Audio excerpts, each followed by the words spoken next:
Ramakant sir? Yes. Sir, start Panundri. We'll start. Okay. Avinash, you there? Yeah, Avinash has come, sir. Okay. Yes, sir. Okay. Good afternoon to all of you for this session, which is one of those we have been conducting for last 3 months during the COVID times. And today we have with us marketing of Tata Motors, Avinash Kulkarni, who is an MBA himself from Karnataka University and having worked in different groups for last almost 10 years with Tata Group and has achieved a big feat in marketing area. He has consented to be with us today to spend on a topic which is quite interesting on electrical vehicles, which is the next thing in automobile. It is also likely that the electric vehicles will change the whole big, it is going to come in a big way. It is going to change the landscape of the entire auto sector, and everybody is eager to watch how it is going to unfold. Sri Kulkarni has done his own work on this. He has a first-hand experience of having worked on such projects. He has consented to be with us today and spend some time and share his experiences on the electrical vehicle. I welcome Mr. Avinash Kulkarni on behalf of the institution, on behalf of the director, on behalf of all the staff members and all the well-wishers. In the audience, we have a very legendary professor, Sri A.K. Jain, the former professor of IIM Ahmedabad, and a personal welcome as well as a welcome on your behalf to Professor A.K. Jain. And it's indeed a pleasure to have him with us, who also has had one session to us last month. Professor Jain, welcome to you, sir. I welcome all the students and the invitees and all the well-wishers to whom we have sent invitation and they are logging. It's indeed a pleasure to have all of you today to this session, and it's going to be a good learning experience on this new concept of electrical vehicle. I welcome our coordinator, Suraj Patil, who has organized this session with Avinash Kulkarni. And it is a great thing as far as students' learning point of view that Guraj Patil has been able to get Avinash Kulkarni on board. Welcome to Guraj Patil, our faculty member. Thank you, sir. Welcome to all of you for this special session on the evolution, that is electrical vehicle and revolution they have made it, the evolution, the India story of electrical vehicles. Once again, a warm welcome to all of you. I just hand it over back to Guraj Patil for further proceedings. Yeah. Sir, I would like to give a brief introduction about Mr. Avinash Kulkarni. Mr. Avinash Kulkarni has done his BSc Computer Science from PC Jaban Science College, Hubli, and he has completed his MBA in Marketing from Kausal Institute of Management Studies, Karnataka University. He started off with he started his career with Infodesk Technologies Private Limited.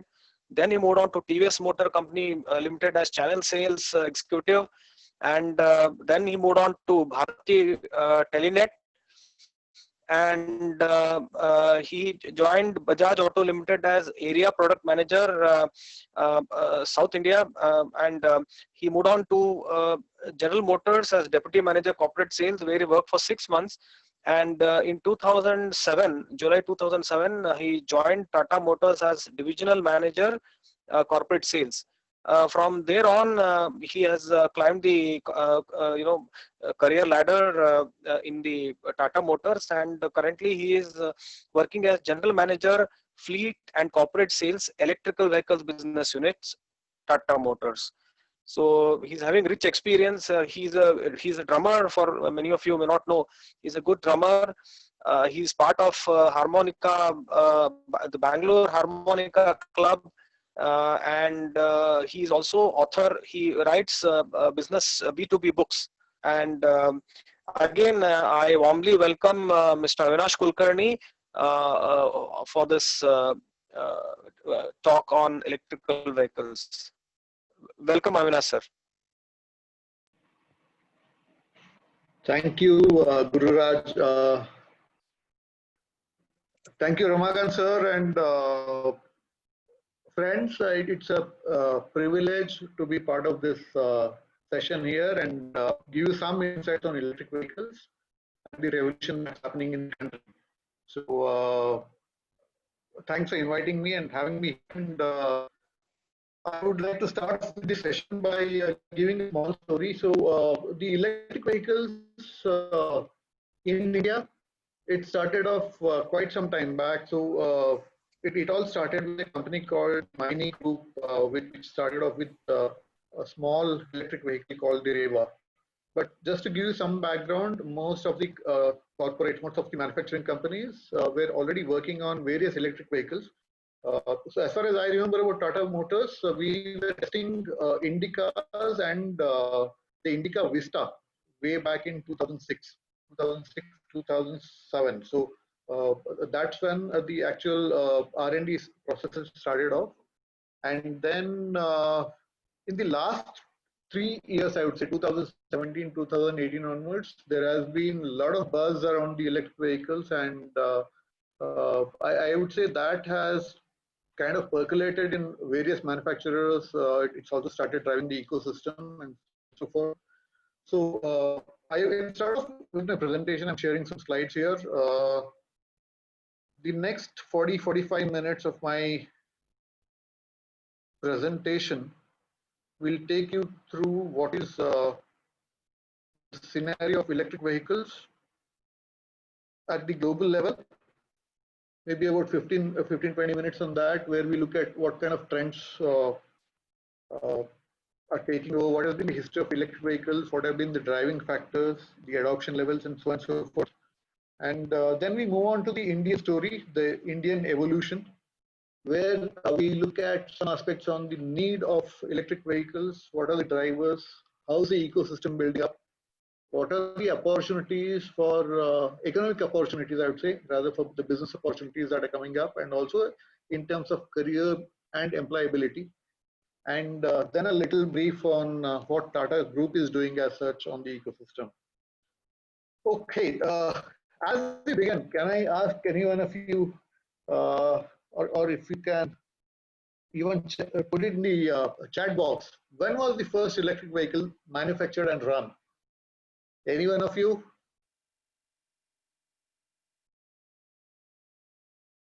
You can respond in your chat box.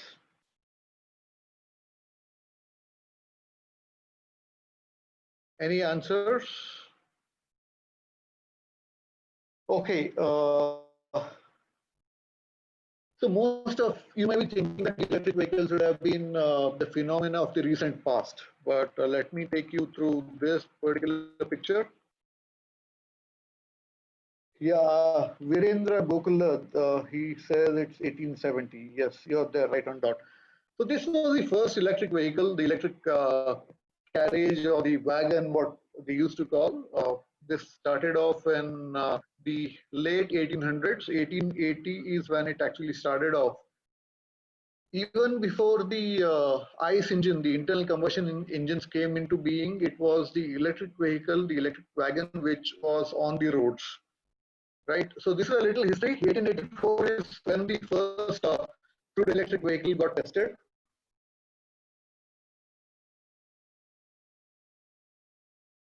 All was created in 1885.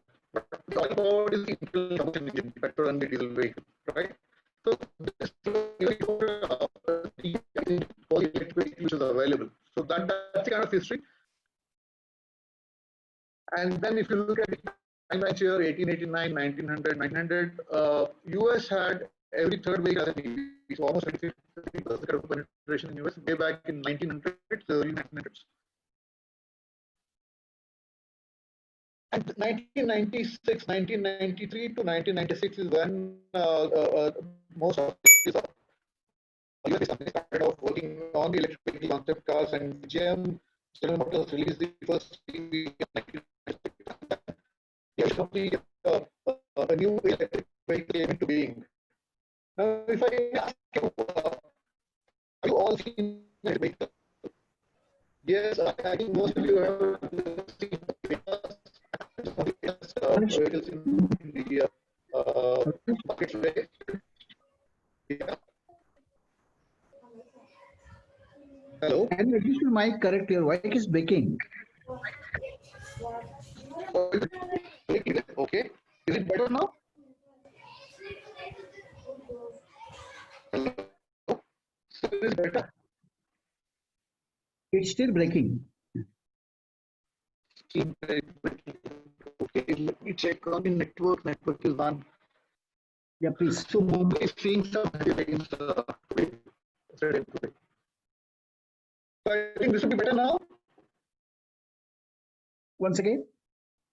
As bad. Yeah, this is okay, right? Now it's fairly okay. Please continue. Let me see. Okay. So this is how the timeline of the electric vehicle, the research and development and the new age vehicles being into the market. So 2003 is when the company got Tesla came into being, and 2006 is when they introduced the first electric vehicle. That was a sports car with a range of 200 miles. If you look at this timeline, one of the very key factors is the evolution of the battery technology and the research and development around the batteries. Now, when I talk about research and development, the materials involved in the batteries was a very key research area, because that is where the entire story is hooked on to. So 2010 onwards, we have seen a lot of development on the battery ecosystem per se, both on the materials, on the battery density, the ability to offer the range, and also the safety aspects. The safety aspects have been worked on very well, because the temperatures and the cooling system are one of the very key points for any vehicle to give a higher range, right? So this is when it came into look. So if you look at the total timeline of the electric vehicle movement, so this is how it looks. So you also observe that 1920 is when the oil exploration successfully, oil exploration was successful, and then that is when the availability of oil was cheap. So 1920 onwards, recent past, the availability of oil has been cheap, and that is when the entire diesel and petrol vehicle got very popular, because of availability of oil and also development in the technology. So that is how the entire timeline looks at. So currently, if you look at it, till 2017, there have been about 1 million electric vehicles sold globally, right? So this is how I would look at. So any of the questions, you may feel free to put it on the chat box. Now let's come to this important question of what are the key drivers for adoption of electric vehicles across the world? While we are seeing this global scenario and the timelines, can anyone respond on this?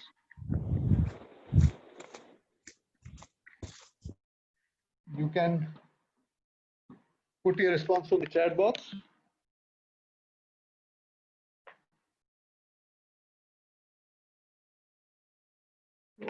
Okay.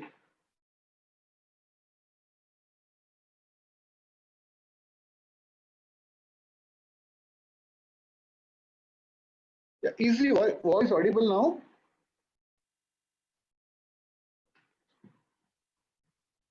Yeah, voice is clear now. Yeah, it's clear. Clear, right? It's clear. Okay. Yeah. Okay, so coming back to this question, so what are the key drivers for adoption of electric vehicles? So if you look at the key drivers that can be combined as two aspects, one is the macro trend, the macro global trends, and also the industry trends on relation to technology. So there have been 6 mega trends which have been driving the entire story of electric vehicles across the world.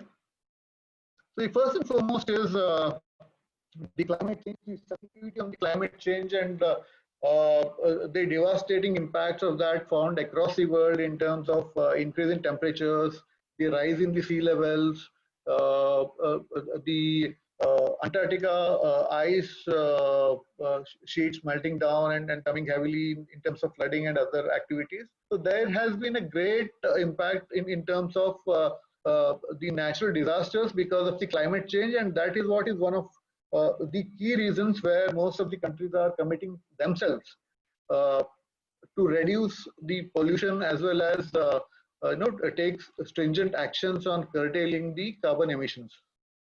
The second one is the volatility in the crude oil prices. So if you look at it, crude oil prices are dependent mostly on these Arab countries, and there has been a huge amount of geopolitical risk involved, and uh, quite a large amount of fluctuations, right? So there has been volatility in the crude price and dependence on crude oil for the economy is something which which is being looked at very seriously by these large countries. So that is one of the areas.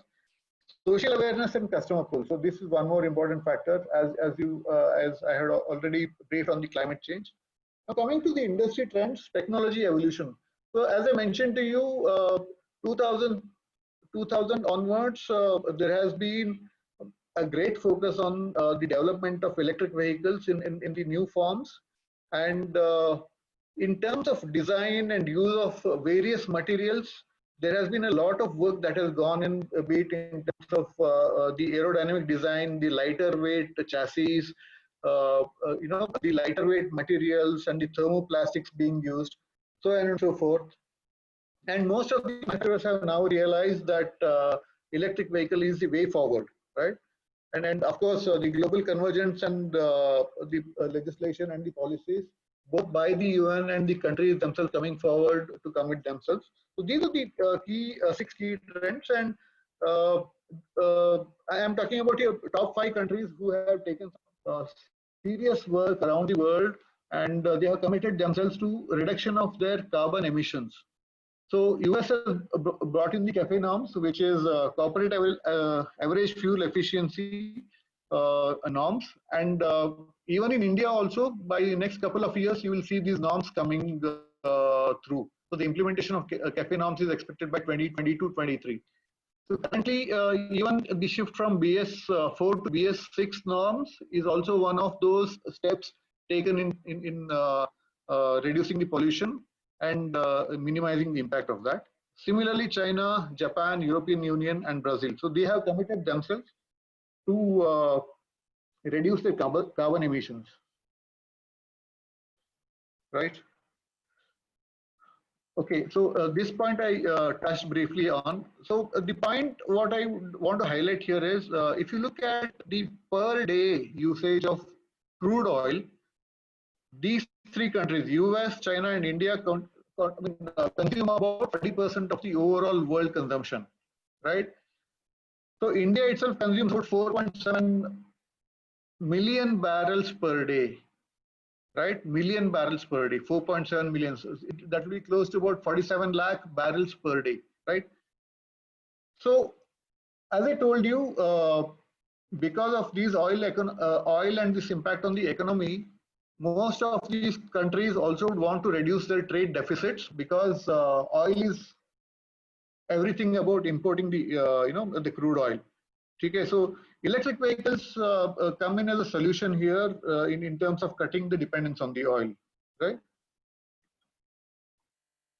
Okay. Of the 6 mega trends, the industry trend is one of, battery technology is one of the very important industry trends.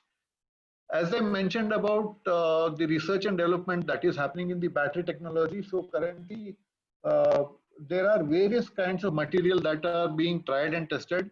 and lithium ion based chemistries have been working very well in terms of their energy density, in terms of the capacity to hold charge for a longer time, and also deliver the cost of the value proposition. So the graph here talks about the prices of the battery packs, how they have been reducing over a period of time. Right, the lithium ion cells, there has been a tremendous change in the pricing. Want to understand a little more? The lithium ion cells are packaged in kilowatt hours. So that's a thumb rule measurement for any electric vehicle when you look at the range per se or the battery size per se in each of these vehicles. So per kilowatt hour, the battery cost, which was in the range of about $1,100 per kilowatt hour, has now reached a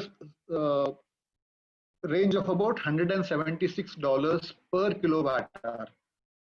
So in crude terms, I have to tell you, 1 kilowatt hour delivers roughly about 8 kilometers on ground delivery, right? It again depends on the chassis types, but on a car, it delivers about 8 kilometers per battery pack per kilowatt hour. So that's a kind of reduction you have been seeing in the battery cost over a period of time. Now, why is this happening? There are two reasons. One is the exploration of the minerals, especially the lithium mines and also the bauxite and the other ore mines.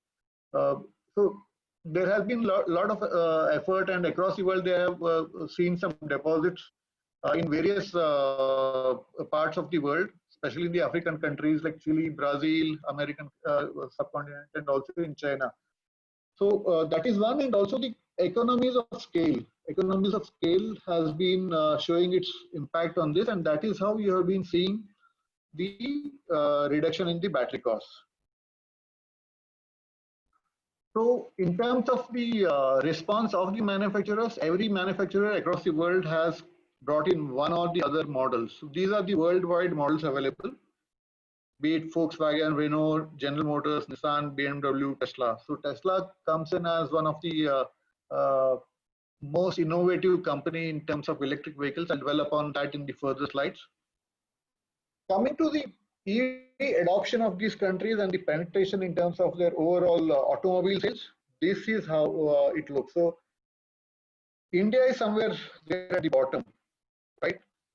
In terms of our penetration is it's hardly about 0.01%, I would say, for the four-wheelers, and similar number would exist for two-wheelers, but it is in the three-wheelers and the auto rickshaws that we have done significant headway in terms of the penetration of these vehicles.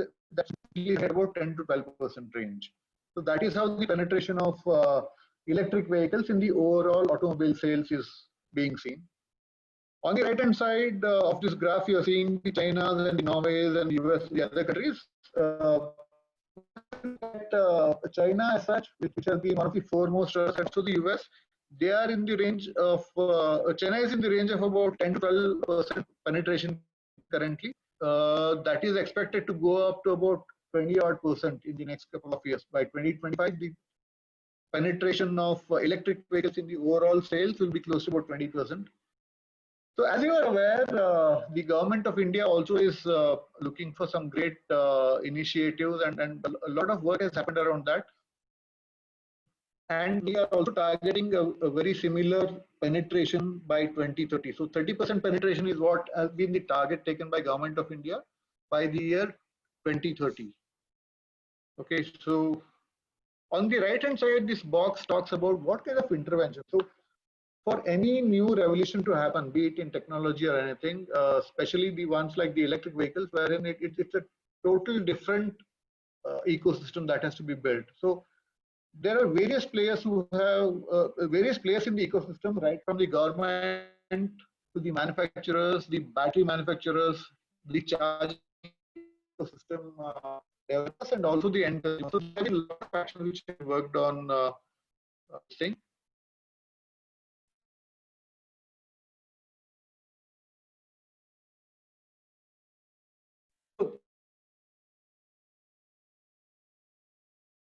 this is a little insight. Norway stands as one of the very high penetration markets, currently at about 50% of the electric vehicles. The graph China. So this is a is four companies based out of Palo Alto, California, and they're one of the most innovative companies. And you would have read in the recent news that the market valuation, EV Revolution, EV Revolution dollars. This company is based out of Palo Alto, California, and you would have read in the recent news that the market valuation of $200 billion. The valuation scenario which you have seen, dominant player because it's driven by technology. Technology in terms of if you round off Elon Musk, the founder of Tesla, he himself is an engineer and a very passionate entrepreneur with a hold and control on the technology. So they are very aggressive in terms of working on new technologies, trying out different experiments. They have been very aggressive in terms of putting on their own ecosystem. So they have a battery manufacturing plant, right? And so a company which aggressive journey. And if you look at some of the unique features of this, they came up with very high range cars right from day one. So 200 plus range was what it was. So currently they have a few cars which are in the range of 800 plus kilometers also. Apart from that, the charging infra is what they have developed in the US and other countries, which has been development. That is what makes one of the highly valued companies, right? So apart from the battery technology, they have worked on supercharging and stuff like that. Okay? So this is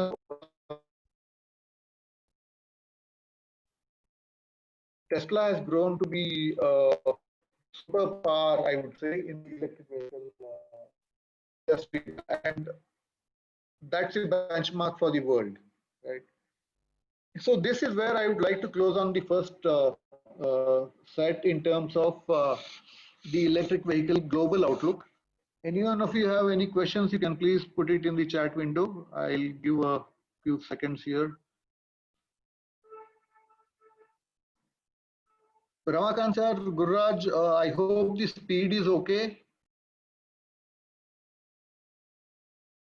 Yes, okay. Maybe just hold your mic properly. In between, there is a breaking which is happening on the voice. That's it. Oh, okay, okay. I'll try to that.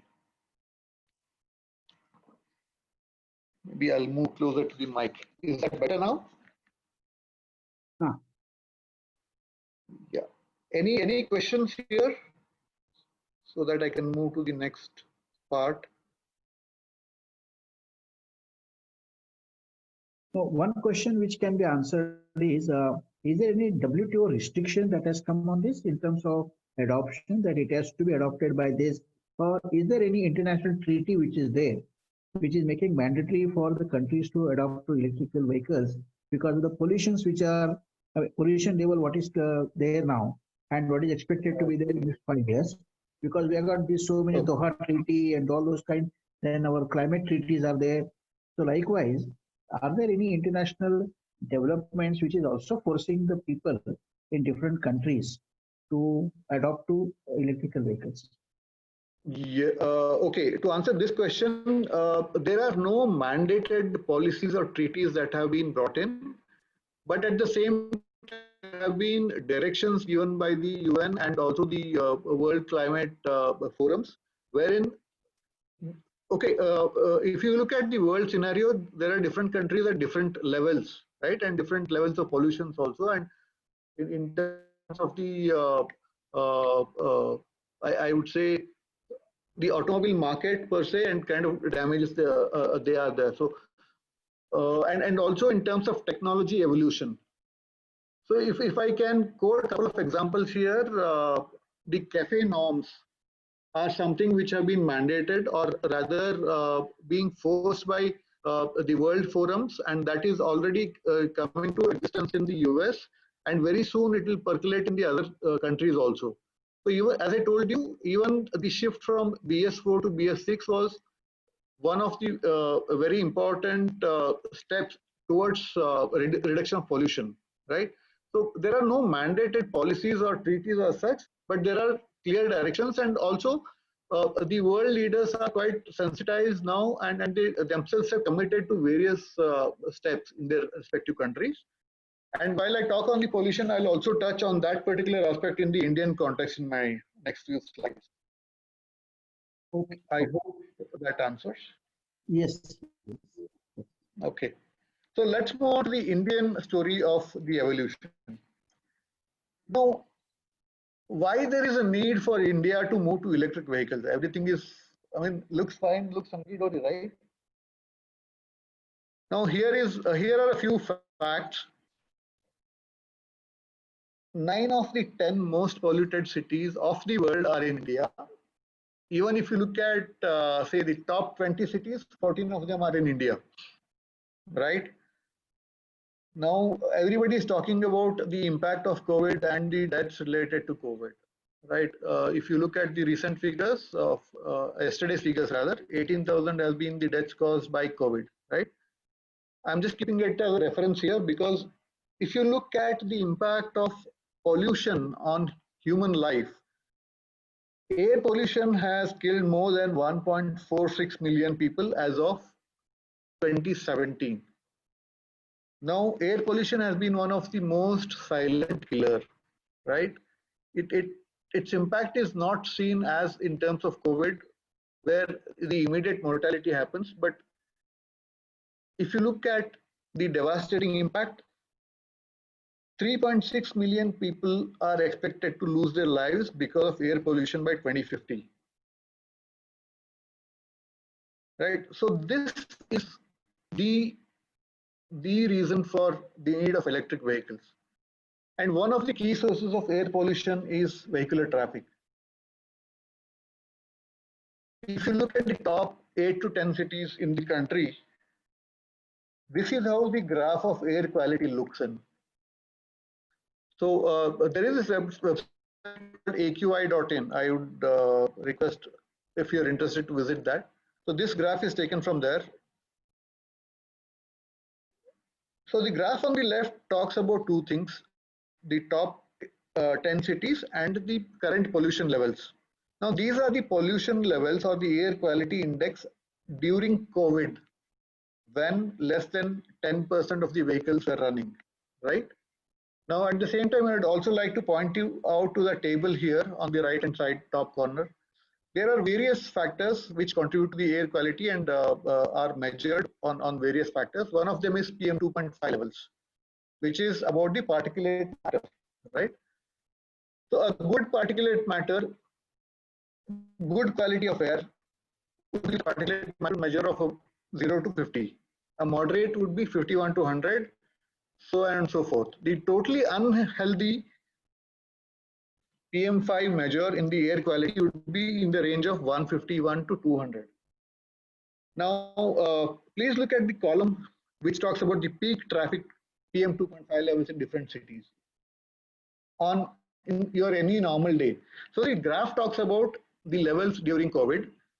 The red column talks about the current peak levels, right? So if you look at New Delhi, the PM 2.5 levels are more than 300 on any of your normal days.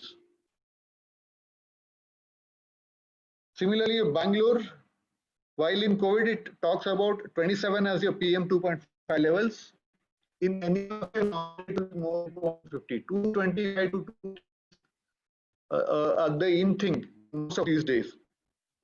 Why look at these levels? If you go out and just go out and walk in polluted air or traffic for about 15-20 minutes and then rub your face with your finger, you can see the kind of soot that comes in. That's all about the particulate matter. So that's a kind of damaging effect it has, right? But we as Indians are used to it. So this is a little sensitive area where the government also is trying to focus on, and that was one of the reasons, along with the other reasons, the other key trends that government is focusing on the electric vehicles currently. So the baseline, if I look at it, bringing in electric vehicles can help you reduce the pollution, help you reduce the trade deficit, and also energy security. While we have been, there has been a lot of buzz about electric vehicles and so on and so forth. There is a parallel revolution happening in the renewable energy, especially in the other day. I was looking at some news. We talked about 1.95 megawatt, sorry, gigawatt plant being set up by the government of India. So that, apart from the electric vehicles, it is also the renewable energy which is also gaining importance there. So these are the key benefits that the country will be, able to gain from.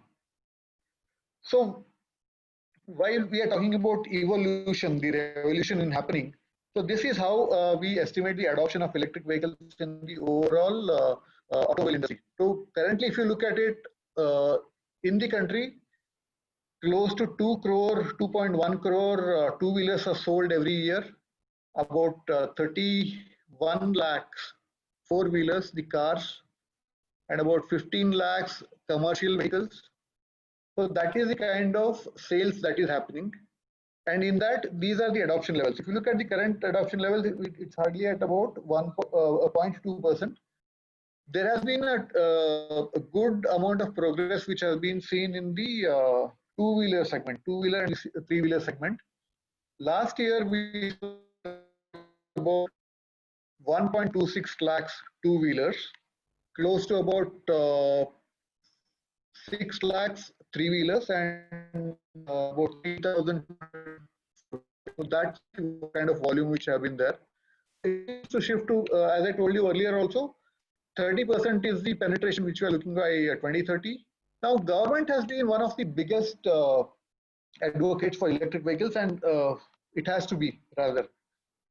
So in terms of policies, the government had two policies. The first policy, which was called the FAME, F-A-M-E. FAME is faster adoption for manufacturing of electric vehicles, right? So the government had committed about 10,000 crores in FAME 1. And similarly, in this current financial year, for the FAME 2, there is a budget committed of 14,000 crores for promoting e-mobility, right?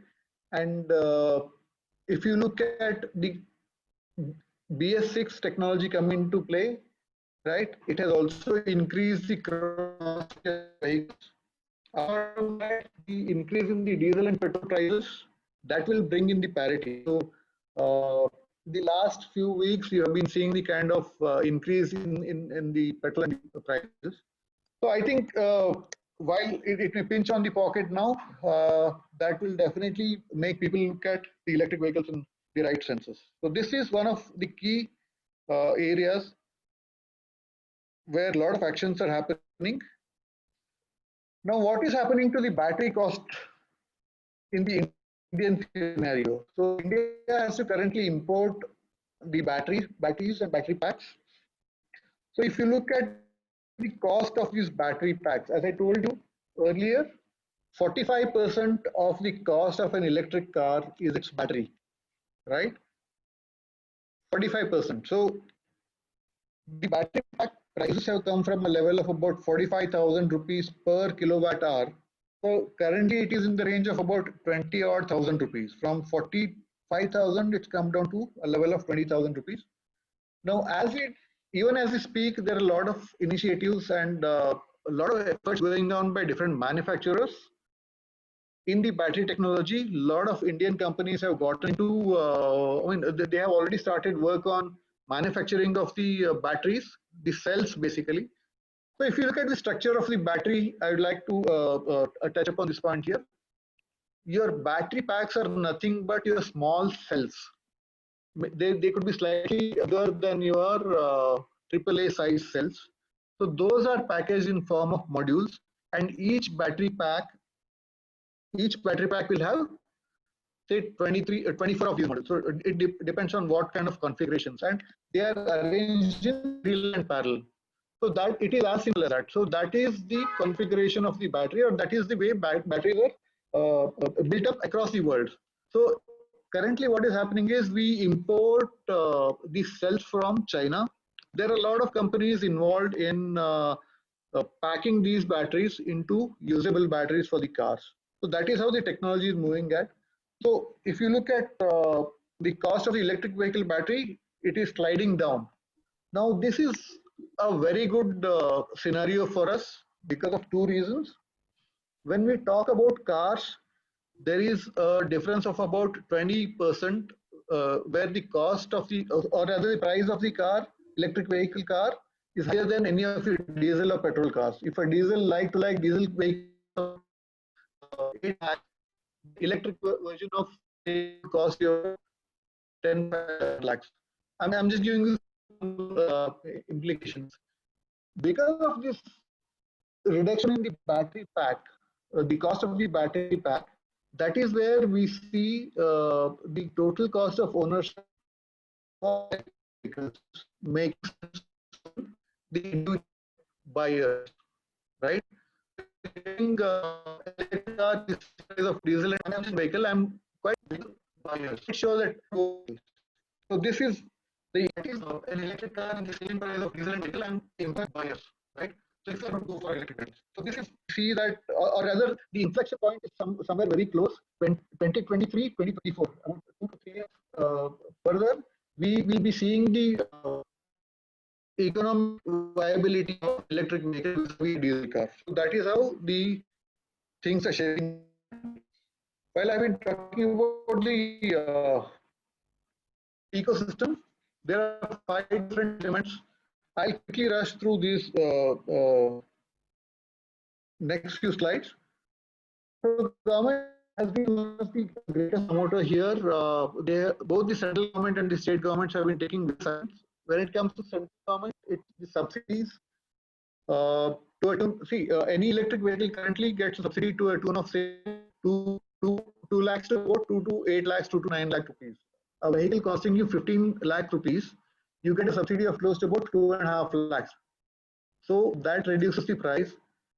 And the biggest action taken by the government was reduction in the GST for electric vehicles. The GST on electric vehicles at 5%, vis-a-vis for any diesel or petrol vehicle being at 28%. So that ranges from 28% to even higher for the larger vehicles. Apart from this, some of the actions the state governments have been taking are they have reduced on the road tax. Most of the states have been giving some waiver of the road tax. As you might be aware, the road tax on a vehicle will be close to about 12 to 14%. So that is a big amount which is saved for the customer. And apart from this, there are subsidies given on the electric tariffs. While you may pay about anywhere between 8 to 10 rupees per unit for your domestic consumption, the government has come up with a special rate for the electric vehicle usage. Right? Apart from this, there are various subsidies which are given, which are being given.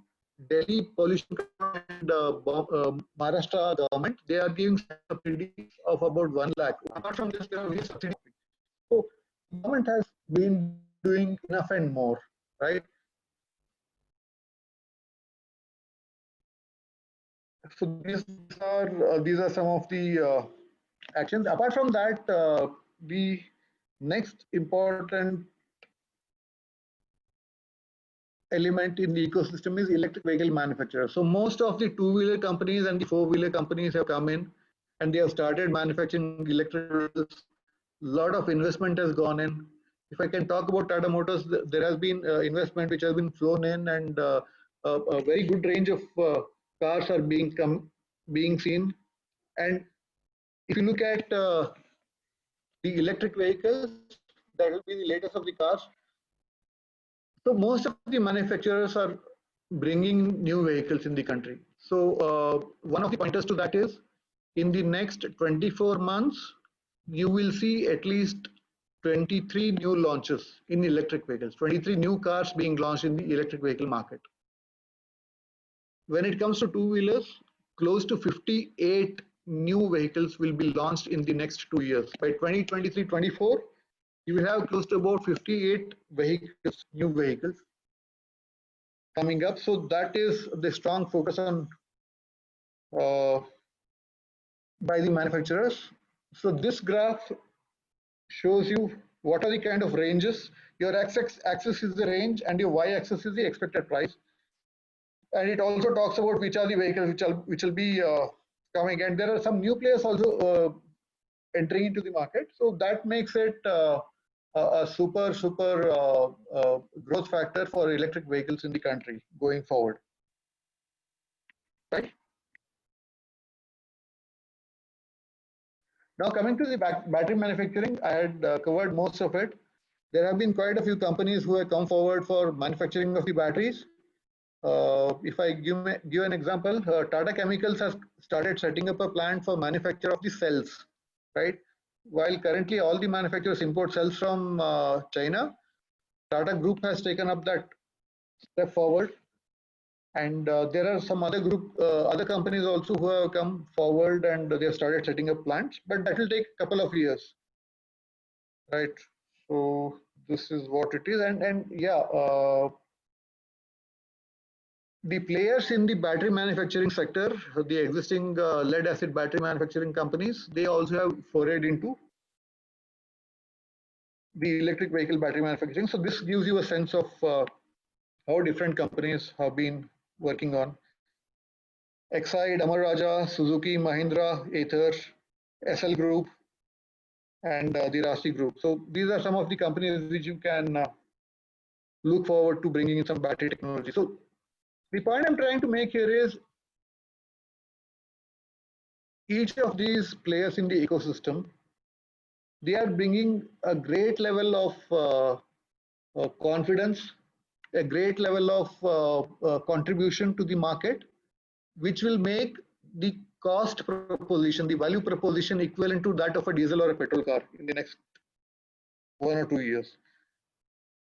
So charging infra is very critical element in the entire story here. So there are only two anxieties around electric vehicles. One is the range anxiety. So if you look at the current vehicles, the Tata Tigor gives you a range of about 150 to 160 kilometers on ground. So any person driving a car will always have that anxiety of the range. So that is one. The solution to that is all the manufacturers are coming up with a higher range vehicle. The second one is the availability of charging infra. So where can I charge my car is the basic question asked by all the customers. So even as we speak, there have been a lot of startups, a lot of companies who have come forward, and even Bescom themselves are setting up charging stations in the country. Right? Bescom, ESL is pushing. There are some public sector companies like Indian Oil who are coming forward for setting up these chargers. NTPC is there, ABB, Fotum. There have been some multinational players also who have come in, and the proof of the pudding is just on your Google Maps. So just go to Google Maps and search electric chargers near me. It will show you all the electric chargers, and have started working in building up aggregation and those things, right? So this is on the charger. So Delta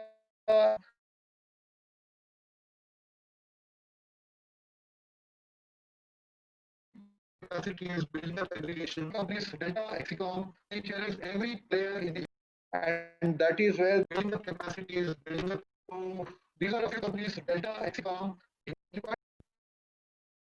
right? And there have been also tried and tested for, and that is where the end is happening.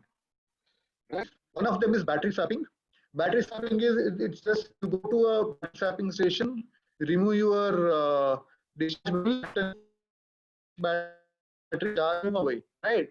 So that is the swapping technology. Now, the swapping technology is very feasible in two-wheelers and three-wheelers currently, right? And that is where most of the companies have already started working.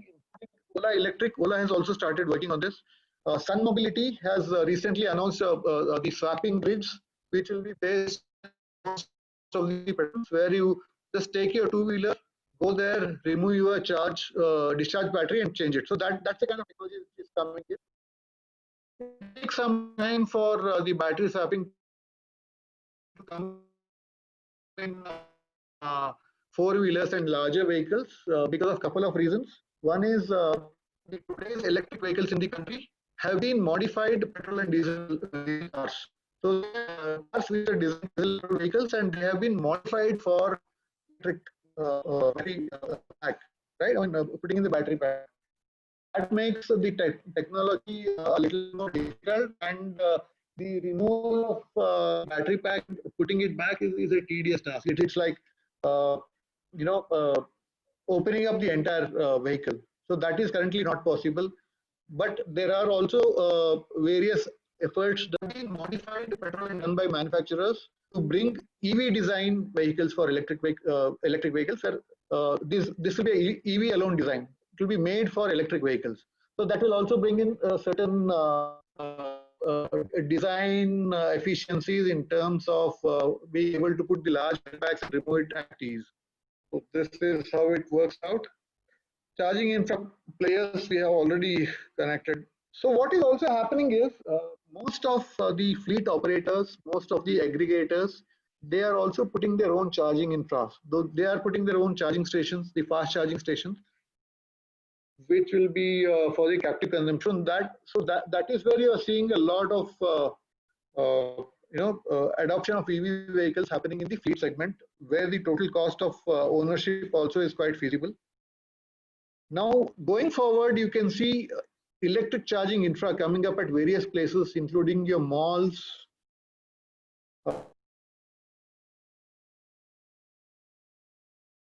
EV design is EV alone design to be made for electric vehicles. To put in, say, 20% of your parking spaces should be, electric charging ready. So that's the kind of policy which is coming up. So this is how the entire story is unfolding, right? So this particular slide gives you a little insight on how many chargers are being put in. So even as we speak, we'll be having close to about 700 to 800 chargers. I'm talking about fast and slow put together across the top 7 cities. So approximately about 100 plus chargers in each city is what you can look at. And then the customer pull. So 80% of the Indian said that if the price reduce for what is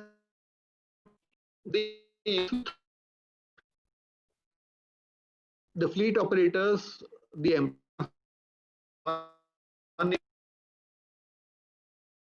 area where they are seeing cost viability, and in fact, compared to diesel, each of these now currently what is happening is temporary transportation space is one of the cost and value proposition when compared to diesel. Each of these fleet operators say the price reduces, they will interest in a year. Now currently what is the position of diesel, and each of these figures tends to save about 1.5. Right? So that is where you're seeing a lot. So from the customer perspective, most of the corporates have kind of committed themselves. There are forums in the country, renewable energy focused group. EV100 is one more group of who are focusing on EVs adoption as well as supporting their employees with subsidy and stuff like that, right? So that these are the kind of actions which are being seen from the customer standpoint. Now, how will the volumes grow in the country? So, as I told you, the current volumes in the last financial year were at about 1.3 lakh, 1.3 lakh cars, which was largely the two-wheelers and the three-wheelers. The four-wheelers, that is the cars, were only about 3,400 numbers, 3,400 numbers, yeah. So this is how we are looking at it. You can see FY19, FY20, where we are in the current stage. So we are expecting that inflection point somewhere in the next year, wherein you will inflection point or the tipping point, I may call that, because the efforts put in by each of these players in the ecosystem are fructifying. In the next 1.5 years, you can see a tremendous change in terms of the purchase patterns of the employees. So these are the volume estimates. By 2024, they'll be close to about 41 lakh of 2 and 3 wheelers. 4 wheelers will be looking at about 10% penetration by 2024, which is 3 lakhs. And buses will be about 10,000 numbers. These are the sheer numbers which you're talking about. And in terms of absolute percentage, by 2030, we expect the penetration to be close to about 80%, followed by cars in the commercial segment. The commercial segment is the taxi cars, where we expect penetration of 70%. If you look at the fleet industry as the overall automobile industry, that is close to about 9% of the overall. So 2.8, 2.9 lakh is the total fleet industry per year. Number of taxis sold in a year is about 2.9 lakhs.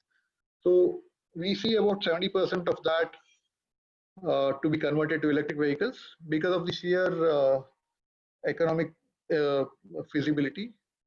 The personal cars, that will take some time because of the very low usability. So if you look at the running of these cars in a place like Bangalore, it will be about say 50 to 60 kilometers per day running, which is about say 1,200 kilometers in a month, about 12,000 in a year. So the running is not that great, right?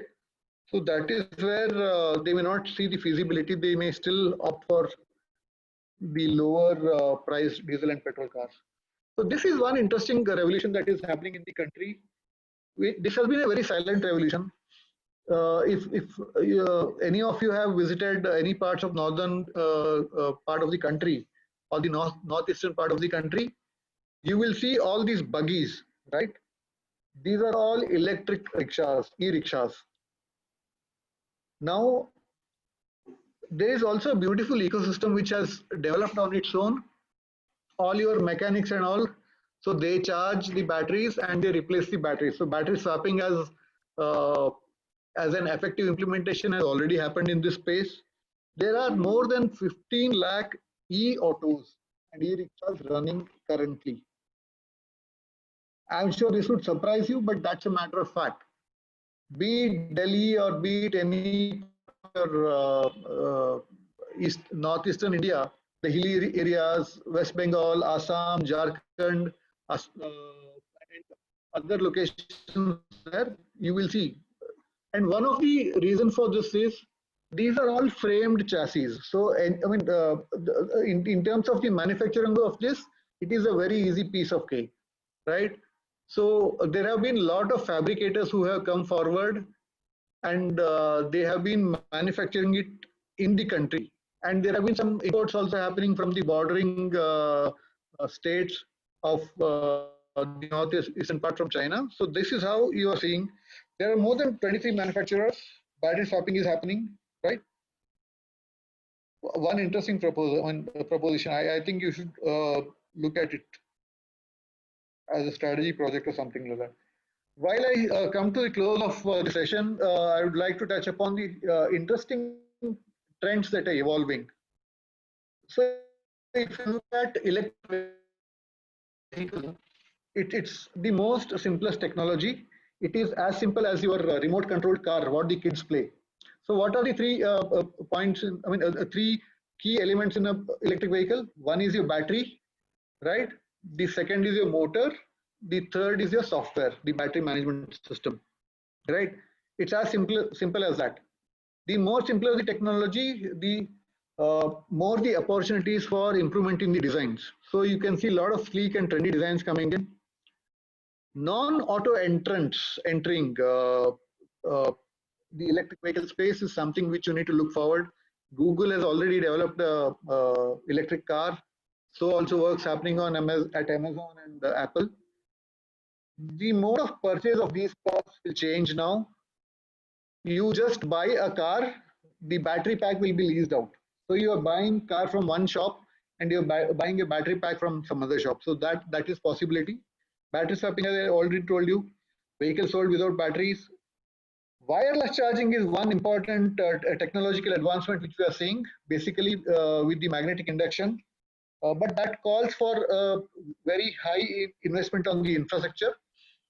The technology is also new, so for the technology to get popular and achieve economic feasibility, that will take some time. But yes, that is there.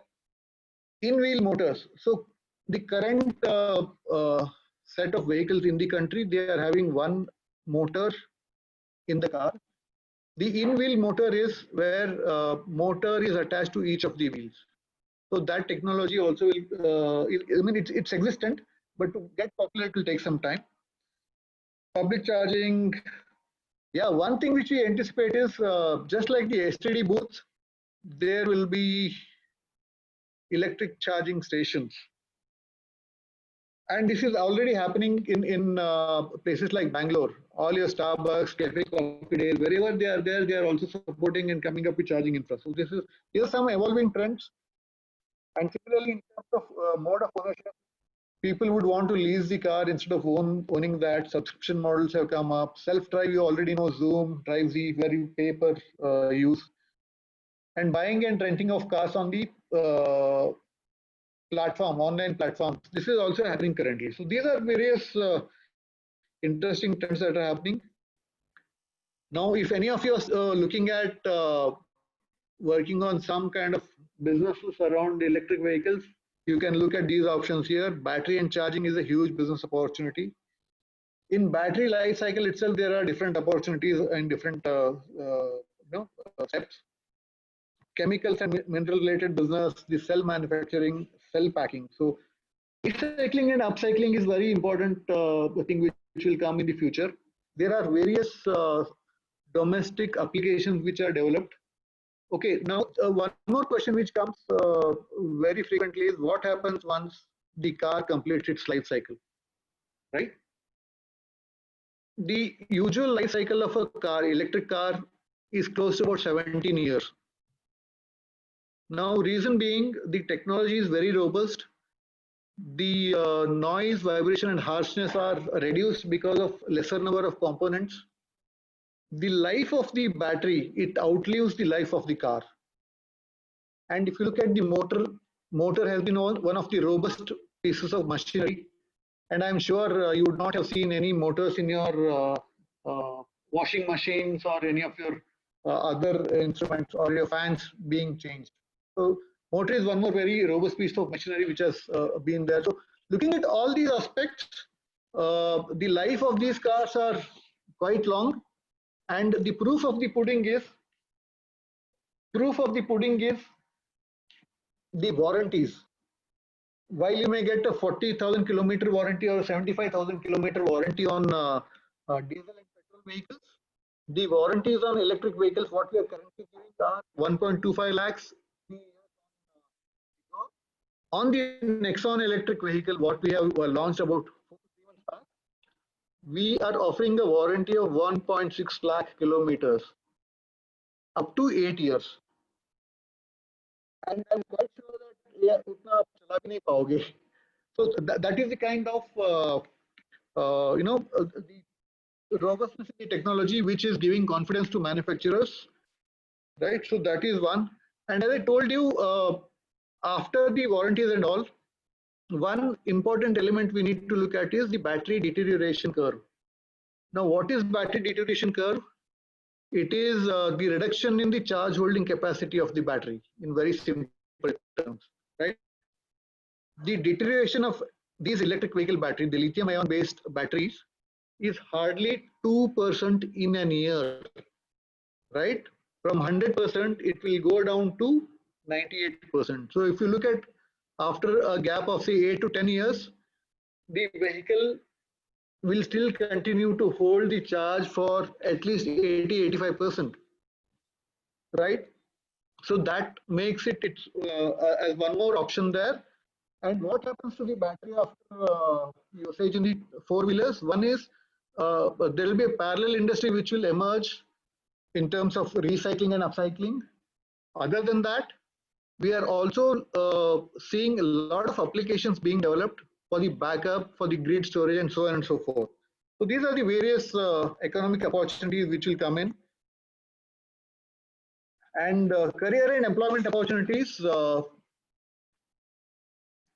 EV revolution is expected to give about 8.5 lakh jobs by 2030. There'll be opportunities across R&D, engineering,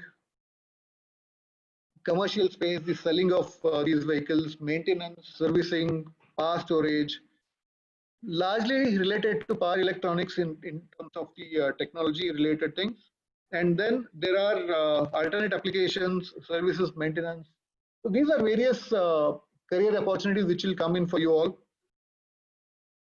So this is how it works out. And coming to the Tata, okay, so that goes my session on the Indian Revolution. I'll take next 5 to 10 minutes on what Tata Group is doing as a one Tata approach. So the Tata Group, along with its different companies, we are going to the market as one Tata ecosystem, wherein Tata Power comes in for charging infra setup, Tata consultancy. They are offering the battery management systems, the telematics related software, so on and so forth. Tata Chemicals is setting up a battery, the cell manufacturing plant. Tata Chemicals is coming on as the finance partner while we manufacture the cars, right? So we forayed into the EV segment in 2018 formally, wherein we won the largest tender of EESL. EESL is the quasi-government body. It's Energy Efficiency Services Limited, where we won a tender of about 7,000 vehicles.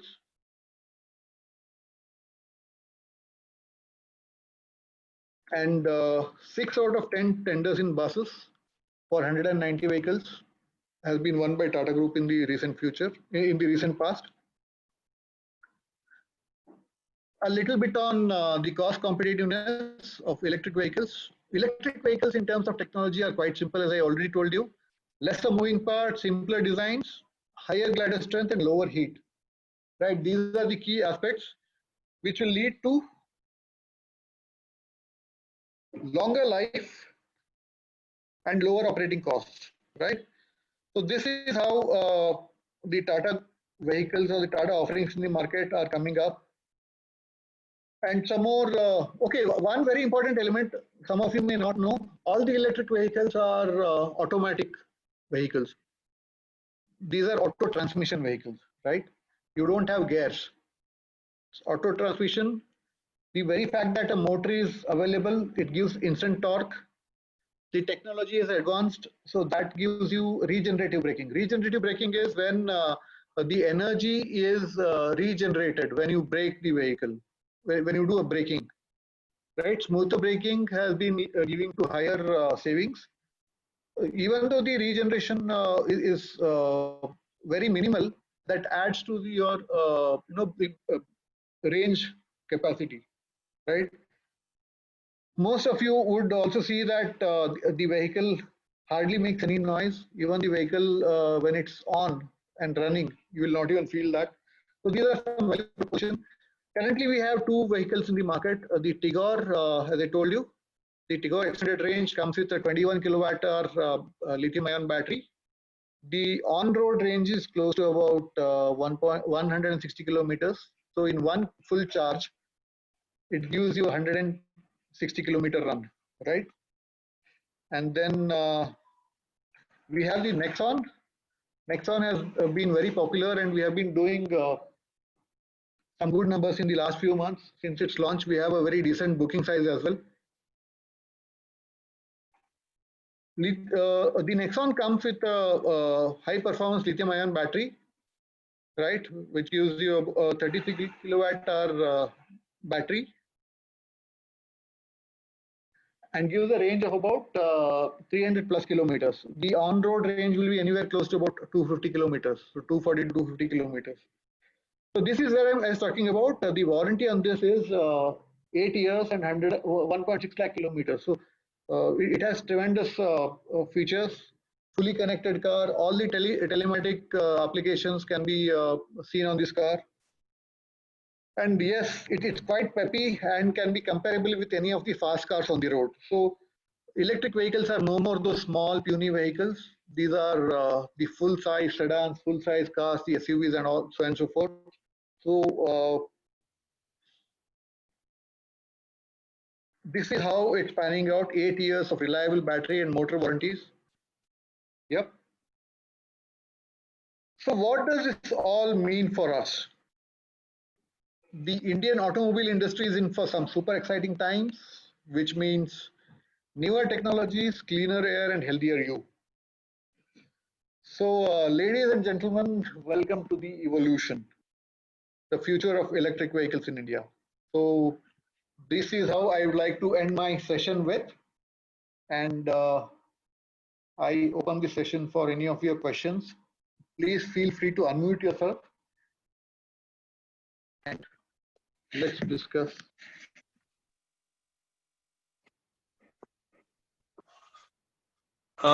Thank you, Avinash sir. Any questions you guys want to ask? Please ask. Please unmute yourself and ask questions.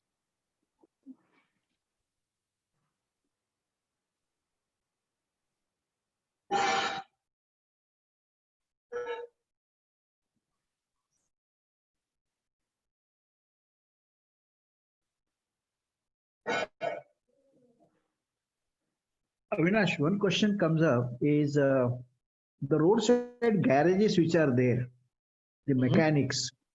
Right. What kind of the life will be for them?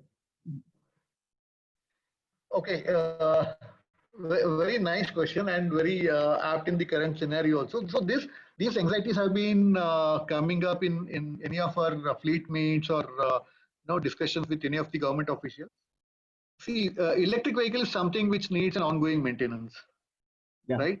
And it will have its ongoing repairs. Okay. So currently, we are not seeing any threat to the livelihood of any of these roadside mechanics or any of the servicing sector also, because the current population of vehicle, the petrol and diesel vehicles is already so huge, right? As I told you, the current industry sale, I mean, the four-wheeler industry is about 31 lakhs in the last financial year. So there is a huge population of at least close to about 20 lakh odd vehicles which are there, so which keeps feeding in for them for the time to come. At the same time, the maintenance will be required for the electric vehicles also. And there will definitely be a learning curve which will happen. So as we build up the ecosystem, we also need to ensure that there is support for these roadside operators also in terms of training and development opportunities, which we are also currently working on. Tata Strive, which is one of the Tata Group companies, they are involved in training of the other kind of works, especially the vocational employability and related things. So there is no threat as of now. I mean, we don't see that, and as the technology grows, they will also start adopting. So reskilling has to happen to them. Yeah. So a lot of training and development and awareness also has to be built in. So this factor has been maybe taken into account by all the manufacturers, and they must be doing something. As you said, Tata are also engaged in training them and giving the reskilling opportunities. Right, sir. Now, looking at the car, the present car and the electric vehicle, how much lighter it will be in terms of its weight? Because you said the parts are going to be reduced. Right. So if you compare it with the current diesel cars and the current electric vehicles, today I will say that the electric vehicles are slightly more heavier than the diesel cars because of two reasons. One is the current vehicles are diesel vehicles modified as electric vehicles, right? So all that reinforcement in terms of your chassis, in terms of taking up the NVH for all that. So whatever has been built up in the diesel and petrol cars, the same chassis are being used, the same body structures are being used. So it only adds to the weight. The addition of the battery pack has added to the weight currently. But when we see the electric vehicle alone designs coming in, the designs made for electric vehicles, then that will be at least about 20 to 25% lower in terms of the manufacturing cost as well as the weight of the vehicle, sir. Good. Now, another question is, you said the batteries are swappable, right? Yeah. Now, Yeah. then the accuracy level of the fit in the car has to be same across all the models and all the manufacturers? So currently the swapping option is being given only for two-wheelers and three-wheelers in the country. So it will take some time for the Indian market to see swappable batteries. So what is also happening is, if you look at some of the manufacturers in China, they do have swapping option for the cars. But in terms of the availability and the expanse of these services, that will be very restricted. So there are norms already which are being worked out. So when it comes to the charging infra, in terms of your charging guns, the pointed, the plugs, what I would say. So there is also a certain level of standard designs which have been looked at around the world. I'm talking about. So there has been certain standardization already started, which has started happening. So the first and foremost thing is happening in your charging guns. So there are two types of guns which are or rather even the chargers also. There are two types of chargers, which is a Chinese standard, which is called the GB/T or the Bharat stage charger, and then second is the CCS2, the combined charging system, which is the charging system for the high voltage cars. So there are protocols which are being worked out. There are standards which are being laid out for the manufacturing of the auxiliaries and the accessories. Now, what is your advice for those people who are just about to buy the car? Should they wait to electrical vehicles to come in market for some more days or a year and then get in, or what is that? Okay, so if I look at the current set of vehicles, when there are always early adopters in the market. So a lot of people are coming forward and they are exchanging their diesel cars for the electric vehicles. And I'm talking about Nexon. We have a very decent size booking base for us, and we have been selling about 300 to 400 vehicles on a monthly basis. Right. Now, that being said, I would, if somebody is wanting to go in for a Nexon or a Tigor, I'm suggesting you to go for it, because it also depends on your running. In a place like Hubli or Dharwad, or even for that matter in Bangalore, your daily usage will not be more than 50 to 60 kilometers. So for your regular usage, you can have this car, and then there are always solutions like self-drive and subscription model which are available, which you can pick up the cars for over a weekend for a long drive or something like that. So I would suggest one to go for electric vehicle, because I'm promoting that.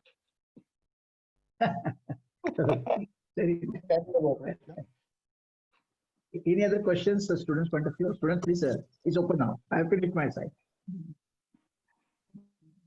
Good evening, sir. Good evening.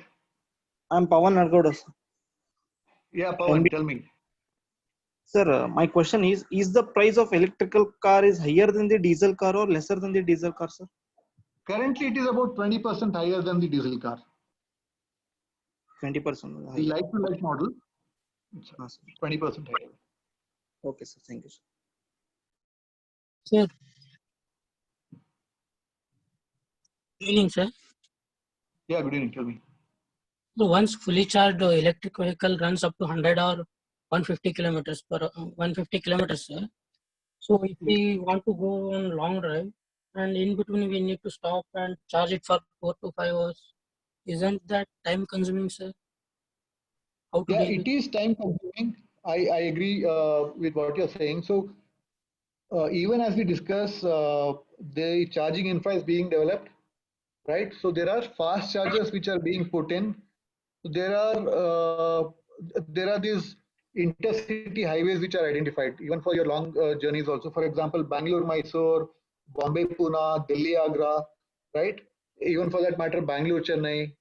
So there are some connecting roads which are looked at, and the charging infra is developed around in these markets where the fast chargers are being installed by the government, and very soon you will see a lot of fast chargers coming in, wherein the uh, uh, an opportunity charging of about 30 minutes can give you about 60-70 kilometers, and you can just zip through further.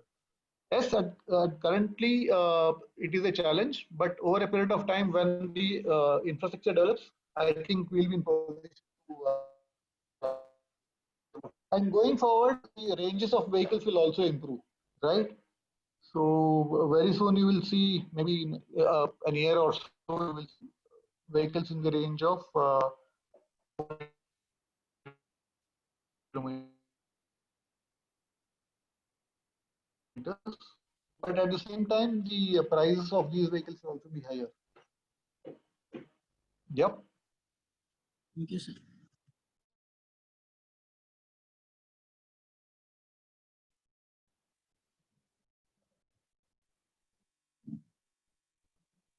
Any other questions?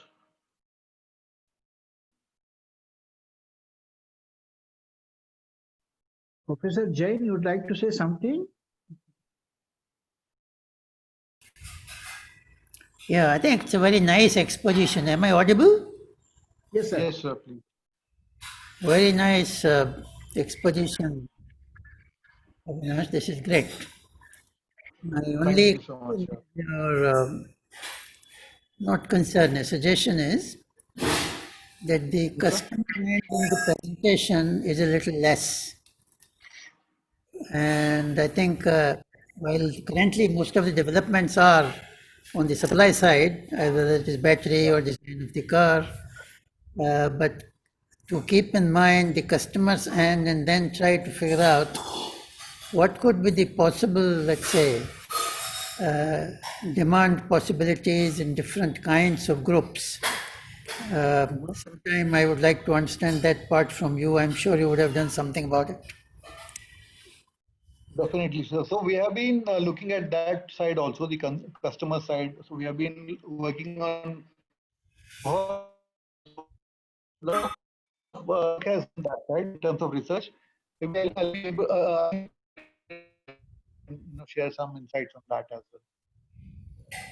Yeah. Yes, and if you look at it, it's only the early adopters. The second set of customers is the fleet operators. So there are cars, I mean, the Tata Tigors who run close to about 300 kilometers in a day in a 24-hour shift, right? So fleet operators and also the corporates who run the fleets, right? There are cars, I mean, vendor fleet. We are seeing it as a very feasible alternative to diesel currently, and where the fleet operators are also seeing that cost benefit advantage scenario. So once the battery prices come down, maybe next couple of years, I think the total cost of ownership or the value proposition will be much higher than any of the other cars in the market. And also, we price to be comparable with the diesel cars or the petrol cars going forward. Great. Thank you very much. Very nice of you. All the best. Thank you so much, sir. Nice to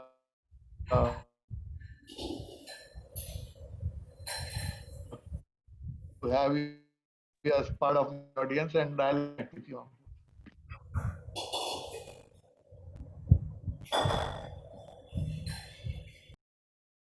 Raj Patil, you can take it further. Yes, sir. Um,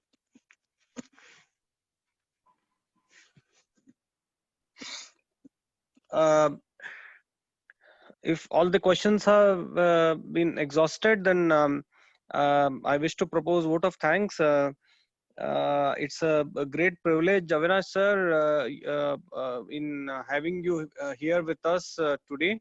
In spite of your busy schedule, you could get us some time and you could deliver a great lecture on it is really good. We had a lot of insights which we could never get it from a regular newspaper or a magazine or even a normal interaction. It was very, very nice. And I'm sure our invitees as well as our students and faculties have got a lot of insights into electrical vehicles. What I hope is definitely we'll see you at the top of the front very soon. And on behalf of Chetan Business School, on my personal behalf, and on behalf of all the invitees and students, thank you for coming here and sharing the experience with us. Thank you, Avinash. And we'll be troubling you for some more time. Anything is required, definitely will be troubling you. Hope you will be there for us. Yeah, more than Guru. Please feel free to get in touch. And while we discuss a little on the electric vehicle, so this is more skimming kind of information which I have provided to you. So what we usually engage with the corporates and the senior leadership at the corporates, and so the kind of insights what we get in terms of their expectations. And so it's been a beautiful thing. The customers are also maturing the need and their for taking care of the environment. So I'm quite sure that most of you are electric vehicles in a much focused approach now. And I take this upon, sir, and Guru Raj Patel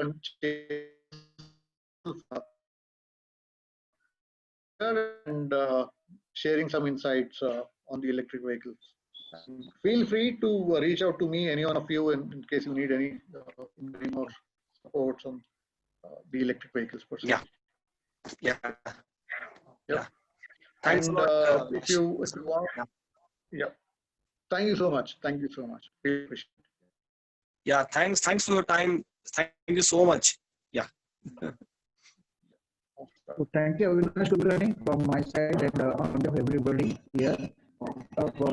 You have given a very nice view of the electrical vehicles, the scenario, and the possible future that we may see. And definitely, I'm sure our students are going to be witness for that forecast or premonitions what you have given. Thank you so much for your time. Wish you all the best. And thanks to Professor A.K. Jain for having joined and shared his views. Thanks to Professor Lee and all the other colleagues who have been a part of this. Thanks to the students for having joined. Look forward to these kind of sessions, which are all value addition for all of us. And that is how the learning should happen. So once again, thanks to everybody and Avinash Kulkarni for your time. We can log off now and Thank you so much. have a safe day. Thank you. Thank you and all the best. Thank you so much. Thank you, sir.